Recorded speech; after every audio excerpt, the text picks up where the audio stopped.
the Indianapolis Colts are playing the Seattle Seahawks on Sunday. The only thing really people can talk about is who's going to be the Colts starting quarterback. Well, I think it's going to be Phillip Rivers, who's 44 years old, and I'm about to tell you why. But first,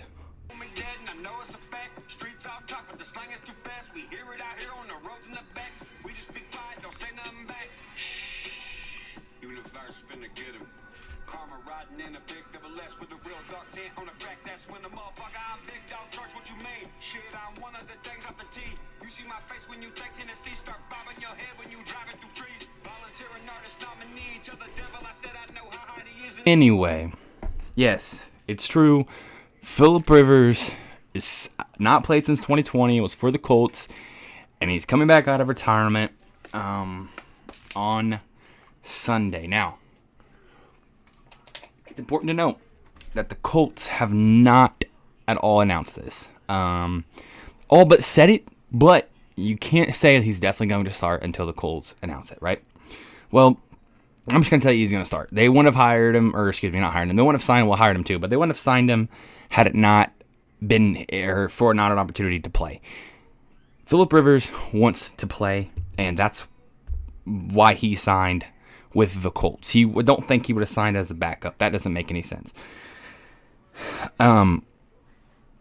So what does this mean for the Colts? It means that we're going to have a 44-year-old quarterback who's not very mobile. He's never been too mobile. But it means that we got a guy who can throw the football well. It means that we got a guy who can make good decisions at the line of scrimmage. It means that we got a guy who's played football more than he's not in his life. It means that we got a guy who has multiple kids who play football and coaches football and is still around football. We got a guy who can be regarded as one of the best quarterbacks of all time, as a semifinalist for the Hall of Fame this year.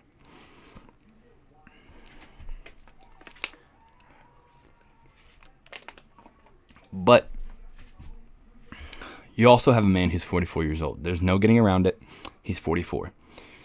So it's going to be a little bit of a problem. I was at work the other day, and a guy who always comes in and talks to me about the Colts. Every single day he comes in. How about the Colts? They lost or they won, whatever it might have been. Well, he didn't know. This is on like Monday. I'm at work. He's in there. He's like, "Oh, the Colts lost yesterday. What a bad loss that was." I was like, "I know, right? You can't believe that their quarterback tore his Achilles." And he said, "Yeah, that's terrible." And I said, "Yeah, and now we got Phillip Rivers signing with us today." His jaw dropped. He was like, "Phillip Rivers, that quarterback from a long time ago?" I said, "Phillip Rivers." And he said, "What are they doing? Are they stupid?" I mean, that's the classic reaction of anyone who would hear this news. Like, oh, okay. I mean, this guy's been gone 5 years. But there's a little more to the story than just a quarterback who been gone for 5 years and all that. There's just a little bit more to it than that. I mean, that's on the surface, and that's true. He is 44, been gone for 5 years, but I think there's a little more something to it. And hold on, we're gonna talk about it. For one, the main reason in my brain that that this is all different is because Shane Steichen, our head coach, worked with Phillip Rivers for multiple years. First of all, he was his quarterback coach, and then he was his offensive coordinator. And it's been in talks a couple different times.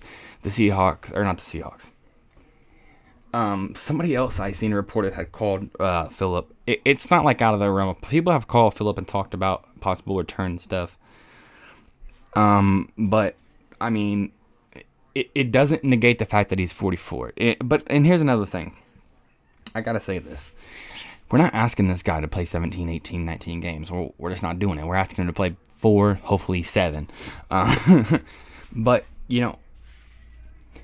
how limited will he be is the question. Will he be able to do anything at all? Will he be able to even athletically compete? I don't think the Colts would have brought him in if that wasn't true.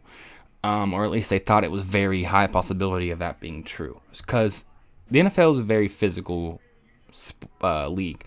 Football is a very physical sport. He's going to get hit. He's got to be able to take hits. This is all going to come down. This whole game with Phillip behind the line of scrimmage is going, or really I should say behind center, behind the line of scrimmage too, but whatever, is 100% going to depend on the offensive line. That offensive line has to step up. this, at the end of the day, this is our playoff hopes that we're kind of talking about here. We lose over 2 games, we're not making the dang playoffs. It's just not going to happen. Is this the wildest storyline of the week? 100%.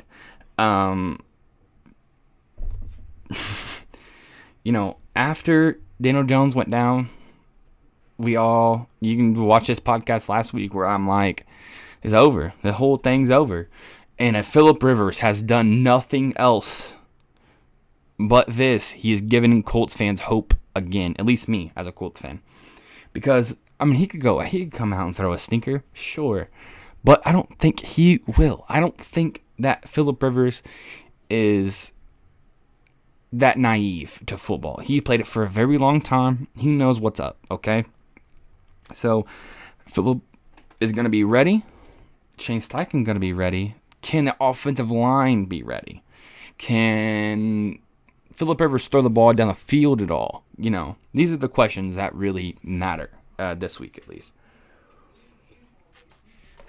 But, let's talk a little bit about what this means for the actual game. So the Seahawks are obviously riding momentum in a playoff push. The Seahawks are rolling. They've ripped off multiple wins in a row. They've allowed like 9 points over the last 3 games. And they're, knocking on the door for the NFC playoff picture. Their offense was absolutely humming. Their defense improved. And they just, got fresh uniforms this week to keep the energy high. Plus, special team standout Rashid Shaheed is getting national attention after his explosive playoff plays of late. They have the best defense in the league, which is crazy because when we played the Texans, they said they had the best defense in the league. I'm not sure who actually it is. I seen ESPN say that it was the Seahawks. We're gonna go with the Seahawks.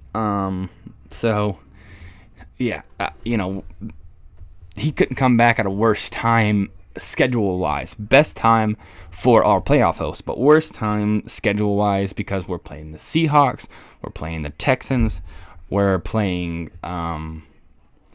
the Jaguars, and we're playing no. Yeah, we're playing Jaguars, Texans, Seahawks, and Niners. All those great defenses, all those going to be hard to beat with a Phillip Rivers from 5 years ago, let alone Phillip Rivers from right now.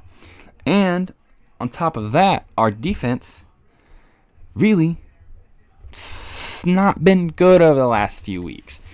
Everyone loves talking about this quarterback situation, and I get it. I spent the first 5-10 minutes, whatever it was, of this show talking about it, and I get it. I'm on live talking about Phillip Rivers. I understand the hype, but at the end of the day, Phillip Rivers can be however good he can be. That defense against Jackson Smith and Jigba, and their running back, who I cannot currently think of his name for some reason, Gainwell. Anyway, they have a strong defense, a great offense, and, Jackson Smith and Jigba, and that's all you really need. Sam Darnold get on the football, and they're going to, unfortunately, probably dice up this Colts secondary. Hopefully we can get Sauce Gardner back. That'll be a help. Hopefully we can get DeForest Buckner back. That would be a big help. They both... I don't necessarily... I'm recording this Friday morning, and I don't necessarily like recording them on Friday mornings because I don't have all the injury updates ready. But yesterday, Sauce did not practice. Wait. That was on Wednesday. Let's go back. I'm so sorry. On Thursday, Sauce did not practice again with the calf. Other people who didn't practice: Anthony Gold, Braden Smith, and Grover Stewart. Grover Stewart just rested though. Limited in practice was Tyquan Lewis and DeForest Buckner. So hopefully we can get Buck back. That'll help our defense a lot. And it doesn't seem like Sauce is going to be back. I wouldn't necessarily hang my hat on it, but that would help us a lot too. Defoe's a big part of our run-stop defense, and we could definitely need him. But when they announce the starter, I'll definitely be talking about it on my TikTok. Y'all go follow me over there at JD's Takes. It's the same handle everywhere I post sports content. JD's Takes. It might be JDS Takes with no apostrophe if the Platform don't allow it because sometimes the platform don't allow apostrophes, so that's fine. But yeah, here's the thing. This game really does mean a lot, and we can lose it and still make the playoffs. But like making the playoffs with Riley Leonard and Phillip Rivers is going to be hard. Let's kind of just talk about what each team would need to do to win. And the Colts got to run the ball. What did Phillip Rivers say? We're going to run the dadgum ball. We're going to play a lot of dadgum defense. So, that's what we got to do. We got to run the ball a lot. He's not wrong. You got to protect whoever it is under center. Whether it's Riley Leonard, whether it's Phillip Rivers, he needs to be protected, but especially Phillip Rivers because he's 44. And you need to win the turnover battle. That could be the difference. A couple of plays, a couple of turnovers, Phillip Rivers for short field. Like think about Aaron Rodgers in the Steelers game. Was the Steelers really leaps and bounds better than us? Not really. But the thing about the Steelers game is a lot of unforced turnovers. And what did Aaron Rodgers do? Capitalize on a short field. Phillip Rivers will do the same thing. What do the Seahawks need to do to win? Well, they got to exploit the Colts' secondary weaknesses. And unfortunately, that's kind of been our problem recently. Control the line of scrimmage to keep Indy off balance, and they need they can use like special teams to step up. A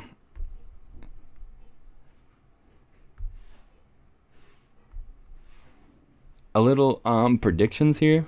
This game can go either way.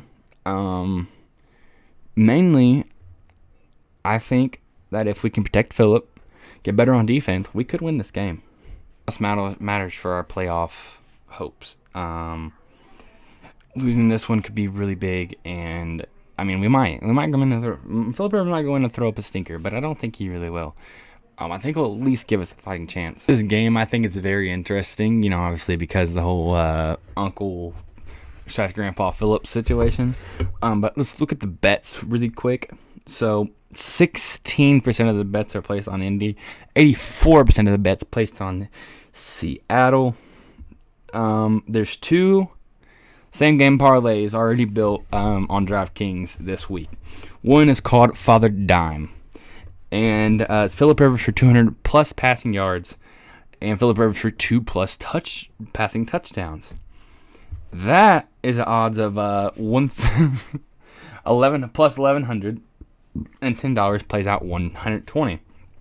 Rusty Rivers, Phillip Rivers 3+ interceptions thrown. $10 pays out 76, and it's plus 660. So this game is obviously in the Seahawks favor by 13.5 points, so 2 touchdowns. It's gonna be a hell of a game, man. It's gonna be a fun game. It's like I said, if nothing else, we are again excited to watch a game on Sunday as Colts fans, and I think that is cool. I think there's nothing else that's cool right there. Because, again, Sunday after the game, Monday, before this whole thing, we're losing out. We might work our way right into the playoffs with old Phillip Rivers, and maybe even Riley Leonard. Yeah, so, but what else? What else does this game mean? Or what else, how do I say this? What else can decide this game other than Phillip Rivers? Well, defense can, like I talked about a little bit ago. And our O-line, like I said, it's going to be... And we have Bernard Ryman out, from what I understand. So we're going to have a backup, or fourth round rookie playing offensive line. I really just hope that we can protect him and play good defense, because if we do, we might actually be able to somehow win this game. Wouldn't that be crazy? So about Kentucky basketball, we actually play number 22 Indiana on Saturday. Are they still ranked? No, they're not ranked. Sorry. We play unranked Indiana tomorrow, Saturday at 7:30 p.m. Gonna be watching. Cannot wait for that. We just beat NC Central 67-103 on Friday. Obviously, NC Central sucks, so there's that. This is going to be a big game. Kentucky's unranked now at this point. It's going to be a big game for Kentucky and IU. IU's not had a chance to beat Kentucky in a very long time. They got a chance. But Kentucky needs to come out. Mark Pope needs to come out and show that he's learned from, where he's fucked up. He needs to show that he like last game, we put the right rotations in. Otega Owe showed up. All these players showing up. I think Otega scored, what was it? Let me see real quick. 21. Jasper Johnson, 22. Trent Noah, 11. Malachi Moreno, 14. All these guys getting involved. All these guys, Colin Chandler was 7, but that doesn't sound like a lot. 8 assists. So, we figured it out last game, but the question can be, can we sustain success? Mark Pope is pissed from everything I hear. Kentucky Sports Radio reports on this kind of stuff, and from all accounts, Mark broke a clipboard, all this. He's very mad at the way his players put effort in, which was not a lot. And, I don't know why he would be. I'm glad that he got mad. Hopefully, him getting mad can show these dudes that this isn't the standard for Kentucky. And hopefully we can come out against IU and show, hey, IU might be looking a little better this year than us. Just to be honest with you. But that don't mean nothing for the rivalry right here. Got to be honest with you. Darren DeVries, you ain't it, son. So yeah, hopefully Mark Pope can prove that, and I can't just say that and look dumb afterward. The Pacers are actually picking up a few games here recently. They are 6-18, which is bad. They play the Philadelphia 76ers tonight, also at 7. They beat the Bulls. They beat the Kings, and they recently beat the Bulls. Actually, it looks like twice. So, can the Pacers turn it around and make a playoffs? I highly doubt it. But hopefully we can get all of our pieces back and not just some. Play together. I mean, they really played. I watched the last game that they played versus the Kings. It was good. They played together. They looked kind of like they had figured it out a little more, maybe. Pascal scored 20-something? 23. Benedict Mathurin 25. Nimhart 28. Jarris Walker 12. We got amazing production from these guys, and that's all you can really want. Is everyone to put an effort in, and that's also what we're going to get from Phillip Rivers. I cannot get over it. Phillip Rivers is going to play for our team on Sunday. There's a little doubt in my mind, but just a little tiny bit. What are we going to do? We might win. You never know. Honestly, y'all, I don't know exactly what to say about this other than the relationships are what caused it all, in my opinion. Relationship with Shane Steichen, relationship with Chris Ballard, relationships are what made all this happen. So, Riley Leonard lives 5 minutes away from Phillip Rivers. Has been learning from Phillip Rivers a long time. So, stay tuned. Sunday's going to be a fun game. Seahawks fans, I know y'all think you're going to just whoop on us, but it's going to be a dog fight, dadgummit. And that's all you can really ask for. So I appreciate you guys so much for watching, for listening. Catch me live on TikTok at JD's Takes, JD''S space takes. JD's Takes is linked in my YouTube description. It's going to be linked in the bottom of this video. Follow me there. Follow me on Twitter, same name, for all your update for your Colts. But that's it for me. I appreciate you guys so much for listening, and have a great day. Bye-bye.